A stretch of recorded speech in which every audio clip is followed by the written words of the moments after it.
BMC radio Malayalam വാർത്തകൾ നിങ്ങൾക്കായി അവതരിപ്പിക്കുന്നത് ഐമാക് കൊച്ചിൻ കലാഭവൻ. കലാവിദ്യാർത്ഥികൾക്ക് പ്രിയപ്പെട്ട ബഹ്റൈനിലെ കലാകേന്ദ്രം. കൂടുതൽ വിവരങ്ങൾക്കായി സന്ദർശിക്കൂ www.bahrainmediacity.com. നമസ്കാരം, BMC റേഡിയോ മലയാളം വാർത്തകളിലേക്ക് സ്വാഗതം. ഞാൻ ധനു കൃഷ്ണ. മേഖലയിൽ യുദ്ധസമാന സാഹചര്യങ്ങൾ ഉരുണ്ടുകൂടുന്നത് ഒഴിവാക്കണമെന്നും യുദ്ധത്തിന്റെയും ആക്രമണത്തിന്റെയും പാത വെടിഞ്ഞ് മേഖലയിൽ സമാധാനമുണ്ടാകണമെന്നും മന്ത്രിസഭാ യോഗം. UN രക്ഷാസമിതിയുടെയും അറബ് രാജ്യങ്ങളുടെയും അന്താരാഷ്ട്ര വേദികളുടെയും ശ്രമങ്ങൾ ഇക്കാര്യത്തിൽ ശക്തിപ്പെടുത്തണമെന്നും യോഗം അഭിപ്രായപ്പെട്ടു. 2024 ആദ്യ പകുതിയിൽ 12,000 സ്വദേശികൾക്ക് തൊഴിൽ നൽകിയത് നേട്ടമാണെന്ന് മന്ത്രിസഭ വിലയിരുത്തി. തൊഴിൽ വിപണിയിലുണ്ടായ വളർച്ച പ്രതീക്ഷയുണർത്തുന്നതാണ്. ഈ വർഷം ലക്ഷ്യമിട്ടതിന്റെ 63% ആദ്യ പകുതിയിൽ തന്നെ പൂർത്തീകരിച്ചത് അഭിമാനകരമാണ്.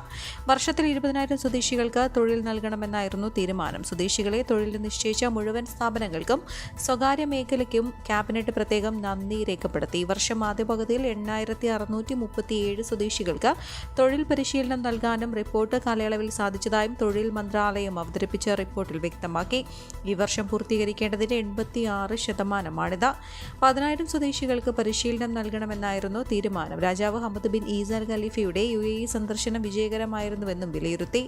UAE president Sheikh Mohamed bin Zayed Al നഹ്യാനുമായി ചർച്ച നടത്തുകയും വിവിധ മേഖലകളിൽ സഹകരണം വ്യാപിപ്പിക്കുന്നതിനുള്ള ആശയങ്ങൾ പങ്കുവയ്ക്കുകയും ചെയ്തിരുന്നു. ബഹ്റൈനും സൗദിയും തമ്മിലുള്ള ബന്ധം ശക്തമാക്കുന്നതിന്റെ ഭാഗമായി ഇരു രാജ്യങ്ങളിലെയും ഉൽപ്പന്നങ്ങൾക്ക് പരസ്പര വിപണി കണ്ടെത്തുന്നതിനുള്ള തകാമുൽ പദ്ധതി നടപ്പാക്കുന്നതിനുള്ള തീരുമാനത്തെ സ്വാഗതം ചെയ്തു. ഇരു രാജ്യങ്ങളും തമ്മിൽ നിലനിൽക്കുന്ന കരാറുകളും ഫലപ്രദമായ സംരംഭങ്ങളും ഇരു രാജ്യങ്ങൾക്കും സാമ്പത്തിക വ്യാപാര മേഖലകളിൽ വളർച്ചയ്ക്കും വികാസത്തിനും അവസരമൊരുക്കുന്നതാണെന്നും വിലയിരുത്തി.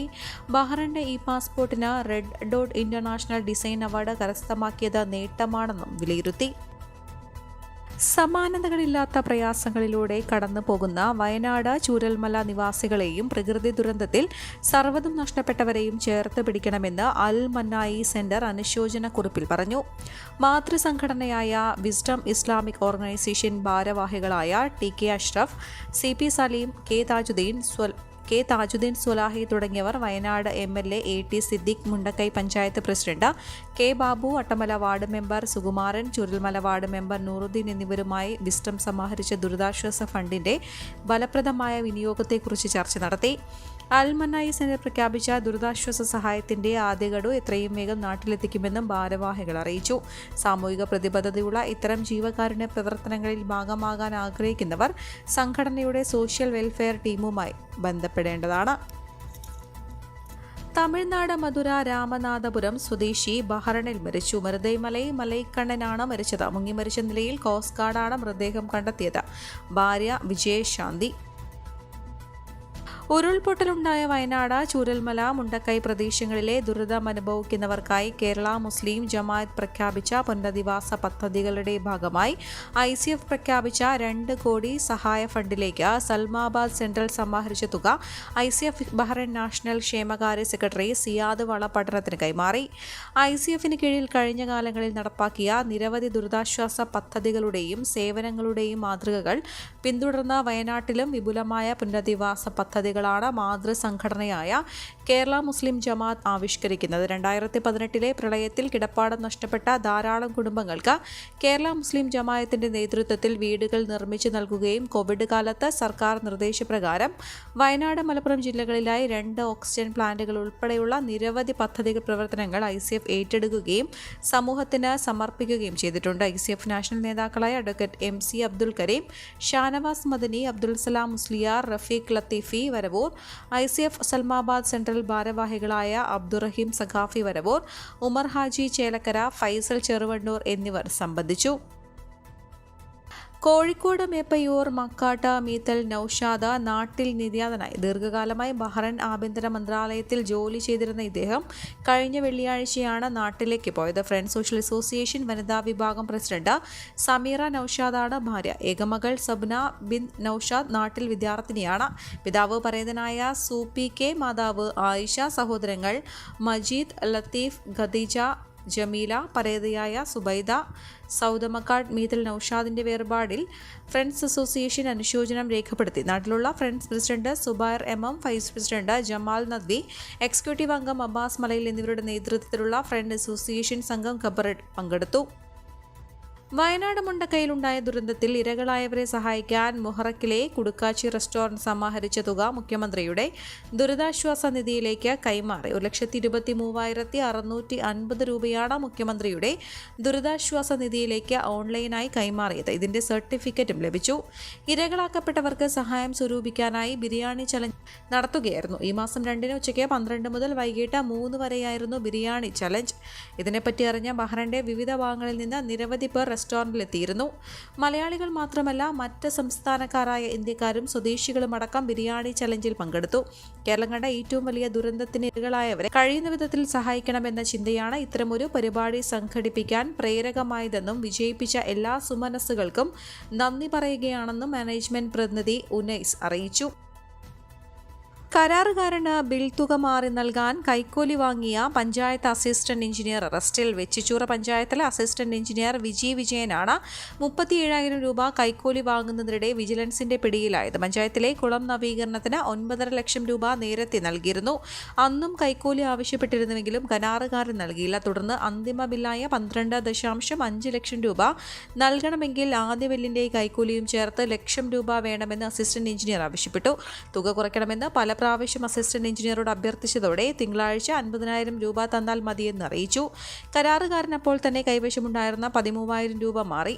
ബാക്കി 37,000 രൂപയുമായി ബുധനാഴ്ച ഓഫീസിലെത്താൻ നിർദ്ദേശിച്ചിരുന്നു. ഈ വിവരം കരാറുകാരൻ വിജിലൻസിനെ അറിയിച്ചു. ഓഫീസിലെത്തി പണം കൈമാറുന്നതിനിടെ വിജിലൻസ് സംഘം പിടികൂടുകയായിരുന്നു. വിജയനെ വിജിലൻസ് സംഘം അറസ്റ്റ് ചെയ്തു.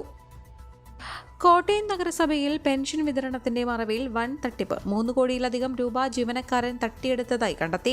ഇയാൾക്കെതിരെ നഗരസഭാ സെക്രട്ടറി കോട്ടയം ജില്ലാ പോലീസ് മേധാവിക്ക് പരാതി നൽകി. കോട്ടയം നഗരസഭയിലെ ക്ലർക്കായിരുന്ന കൊല്ലം മങ്ങാട് ആൻസി ഭവനിൽ അഖിൽ സി വർഗീസിനെതിരെയാണ് പരാതി. നിലവിൽ ഇയാൾ വൈക്കം നഗരസഭയിലെ ജോലി ചെയ്യുന്നത്. പെൻഷൻ വിഭാഗം കൈകാര്യം ചെയ്തിരുന്ന അഖിൽ പെൻഷൻ നൽകേണ്ടവരുടെ പട്ടികയിലില്ലാത്ത പി ശ്യാമള എന്ന പേരിലുള്ള അക്കൗണ്ടിലേക്ക് മാസങ്ങളായി അനധികൃതമായി വൻ തുക അയച്ചതായാണ് കണ്ടെത്തിയിരിക്കുന്നത്. വയനാട് ദുരന്തത്തിനിരയായവരെ വായ്പാ തിരിച്ചടവ് ഉൾപ്പെടെയുള്ളവയിൽ ബാങ്കുകളും സ്വകാര്യ ധനകാര്യ സ്ഥാപനങ്ങളും ബുദ്ധിമുട്ടിക്കുന്നതിൽ ഇടപെടാൻ മന്ത്രിസഭാ യോഗത്തിന്റെ തീരുമാനം. ക്യാമ്പുകളിൽ കഴിയുന്നവരെ പ്രതിസന്ധി ഘട്ടത്തിൽ മുൻ പണമിടപാടിന്റെ പേരിൽ ബുദ്ധിമുട്ടിക്കുന്നതിൽ മനുഷ്യത്വരഹിതമാണെന്ന് മന്ത്രിമാർ യോഗത്തിൽ ചൂണ്ടിക്കാട്ടി. ഇത്തരം ധനകാര്യ സ്ഥാപനങ്ങളുടെ പ്രതിനിധികളുമായി സർക്കാർ പ്രതിനിധികൾ സംസാരിക്കും. അഭ്യർത്ഥന നടത്തിയിട്ടും നടപടി തുടർന്നാൽ അത്തരം സ്ഥാപനങ്ങൾക്കെതിരെ ദുരന്ത നിവാരണ നിയമപ്രകാരം കേസെടുക്കാനും തീരുമാനിച്ചു. ഉരുൾപൊട്ടൽ ദുരന്തത്തിൽ വിറങ്ങലിച്ച വയനാട്ടിലെ ചൂരൽമലയും മുണ്ടക്കയും പ്രധാനമന്ത്രി നരേന്ദ്രമോദി ശനിയാഴ്ച സന്ദർശിക്കും. വിമാനത്തിൽ കണ്ണൂർ വിമാനത്താവളത്തിലെത്തുന്ന മോദി ഹെലികോപ്റ്ററിലാണ് വയനാട്ടിലേക്ക് തിരിക്കുക. ദുരന്ത സ്ഥലവും ദുരിതാശ്വാസ ക്യാമ്പുകളും അദ്ദേഹം സന്ദർശിക്കും. ഉരുൾപൊട്ടലിനെ ദേശീയ ദുരന്തമായി പ്രഖ്യാപിക്കണമെന്നും പുനരധിവാസ പാക്കേജ് പ്രഖ്യാപിക്കണമെന്നും പ്രതിപക്ഷ നേതാവ് രാഹുൽ ഗാന്ധിയും കേരള മുഖ്യമന്ത്രി പിണറായി വിജയനും കേരളത്തിലെ എംപിമാരും കേന്ദ്ര സർക്കാരിനോട് ആവശ്യപ്പെട്ടിരുന്നു. ദേശീയ ദുരന്തമായി പ്രഖ്യാപിച്ചാൽ ദുരിതബാധിതർക്കും പുനരധിവാസത്തിനും ദുരന്ത മേഖലയിലെ പുനർനിർമ്മാണത്തിനും കേന്ദ്രത്തിൽ നിന്ന് ധനസഹായം ലഭ്യമാകും. എന്നാൽ കേന്ദ്രം ഇതുവരെ അനുകൂല തീരുമാനം എടുത്തിട്ടില്ല. പ്രധാനമന്ത്രിയുടെ വരവോടെ ഇക്കാര്യത്തിൽ അനുകൂല തീരുമാനമുണ്ടാകുമെന്നാണ് പ്രതീക്ഷ. കോവിഡ് കാലത്ത് നാടിനെ നടുക്കിയ കരിപ്പൂർ വിമാനത്താവളത്തിലുണ്ടായ ദുരന്തത്തിന് 4 വർഷമാകുമ്പോഴും കേന്ദ്ര സർക്കാർ പ്രഖ്യാപിച്ച സഹായം പൂർണ്ണ അർത്ഥത്തിൽ ലഭ്യമാകാതെ മരിച്ചവരുടെ ആശ്രിതരും പരിക്കേറ്റവരും. നിയന്ത്രണ നഷ്ടമായ എയർ ഇന്ത്യ എക്സ്പ്രസ് വിമാനം റൺവേയിൽ നിന്ന് താഴേക്ക് പതിച്ചുണ്ടായ ദുരന്തത്തിൽ 21 പേർ മരിക്കുകയും 169 പേർക്ക് പരിക്കേൽക്കുകയും ചെയ്തിരുന്നു. ഇവർക്ക് കേന്ദ്ര സർക്കാർ പ്രഖ്യാപിച്ച ധനസഹായം, വിമാന കമ്പനി നൽകിയ നഷ്ടപരിഹാരത്തിൽ മുങ്ങിപ്പോയെന്ന പരാതി പരിഹാരമില്ലാതെ തുടരുകയാണ്. 2020 ആഗസ്റ്റ് 7-നായിരുന്നു ദുരന്തം. കോവിഡ് കാലത്ത് കേന്ദ്ര സർക്കാർ പ്രഖ്യാപിച്ച വന്ദേ ഭാരത് മിഷന്റെ ഭാഗമായി ജീവനക്കാരുൾപ്പെടെ 190 പേരുമായി ദുബായിൽ നിന്നെത്തിയ വിമാനം ലാൻഡിങ്ങിനിടെ 100 മീറ്ററോളം താഴേക്ക് പതിക്കുകയായിരുന്നു. 2 പൈലറ്റുമാരും 19 യാത്രക്കാരുമാണ് മരിച്ചത്. കോവിഡ് ഭീഷണി വകവയ്ക്കാതെ സ്ഥലത്തെത്തിയ നാട്ടുകാരുടെ നേതൃത്വത്തിൽ നടത്തിയ രക്ഷാപ്രവർത്തനങ്ങളാണ് മരണസംഖ്യ കുറച്ചത്. മരിച്ചവരുടെ ആശ്രിതർക്ക് 10 ലക്ഷം രൂപയും മാരക പരിക്കുള്ളവർക്ക് 2 ലക്ഷം രൂപയും മറ്റ് പരിക്കുകളുള്ളവർക്ക് 50,000 രൂപയുമാണ് അപകടമുണ്ടായ ഉടൻ കേന്ദ്ര സർക്കാർ പ്രഖ്യാപിച്ചത്. ഈ വിഭാഗത്തിലുള്ളവർക്ക് വിമാന കമ്പനി തന്നെ ആദ്യഘട്ടത്തിൽ സഹായധനം നൽകിയിരുന്നു. ആദ്യഘട്ടമായി നൽകിയ തുക കുറച്ചാണ് പിന്നീട് വിമാന കമ്പനി ഓരോരുത്തർക്കുമുള്ള നഷ്ടപരിഹാര തുക കണക്കാക്കിയത്. ഇതോടെ കേന്ദ്രം പ്രഖ്യാപിച്ച സഹായധനം ലഭിച്ചില്ല. ഈ വാർത്തയോടുകൂടെ BMC റേഡിയോ മലയാളം വാർത്തകൾ സമാപിക്കുന്നു. നന്ദി, നമസ്കാരം.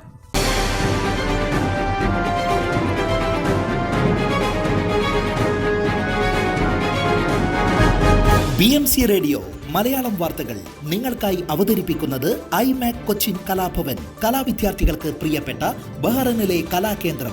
കൂടുതൽ വിവരങ്ങൾക്കായി സന്ദർശിക്കൂ www.bahrainmediacity.com.